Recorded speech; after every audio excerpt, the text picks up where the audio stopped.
ऐसी हालत है गृहस्थियों की कि माता पिता की सेवा तब तक जब तक श्रीमती जी नहीं आई, और जहां श्रीमती जी आई सोई अपनी मति खराब हो जाती है, पे पूरी चाबी श्रीमती जी की चलती है। और जहां श्रीमती जी आई तो या तो खटिया खेत में या किसी वृद्धाश्रम में। कलयुग में बड़ी विचित्र हालत है। और शादी होने के बाद, शादी के पहले बच्चे पूछते हैं पिताजी कौन सी गाड़ी लेवे, गुरुजी कौन सी गाड़ी लेवे। और जहां शादी भई तो ना पिताजी ना गुरुजी, स्पेशल फोन ससुराल में साले साहब को लगाया जाता है, बताओ कौन से कलर की गाड़ी उठा लेवे। बड़ा विचित्र जमाना चल गया महाराज। पर नारद जी बोले हम वृंदावन गए, वृंदावन में एक आश्चर्य देखा।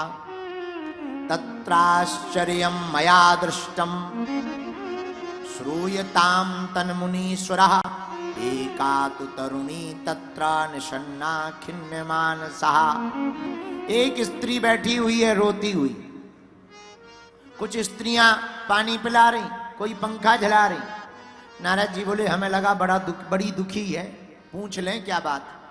नारद जी बोले हम थोड़ी दूर तक गए पर वापस इसलिए आने लगे कि सब स्त्रियां ही स्त्रियां थी। सोचा हम जाएंगे वो पूछेंगे महाराज हम स्त्रियों के समूह में तुम्हारा क्या काम, भगो इधर से, बेइज्जती हो जाएगी। नारद जी बोले हम वापस आने लगे।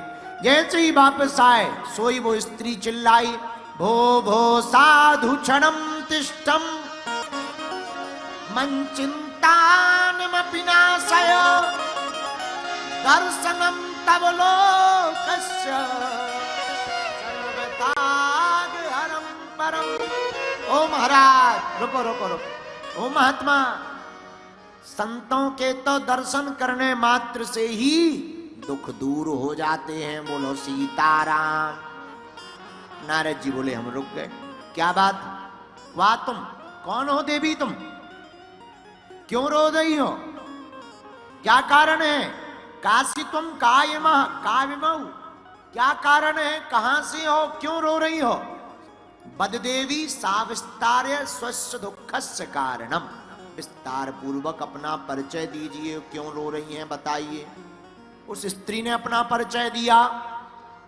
अहम भक्ति ऋतौ ख्याता इमौ में तनयौ मतौ ज्ञान वैराग्य नामानौ काल योगेन जर्जरौ।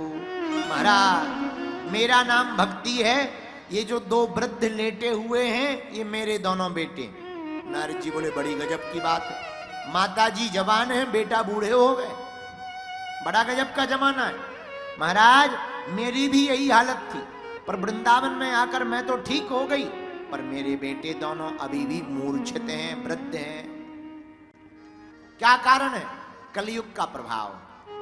नारद जी अगर हमारे दोनों बेटे ठीक नहीं हुए तो इदम स्थानम परित्यज्य विदेशम गम्यते मया, मैं आज ही इधर छोड़ करके विदेश चली जाऊंगी। नारद जी बोले भक्ति देवी तुम विदेश मत चली जाना, वरना पूरी भक्ति विदेशों में हो जाएगी, यहीं रहो, हम कोई उपाय करते हैं। नारद जी ने गीता पाठ किया, जितनी चूरन चटनी जानते थे सब लगा दी, पर दोनों की मूर्छावस्था नहीं खुली, थोड़ा खड़े हो गए फिर गिर जावे।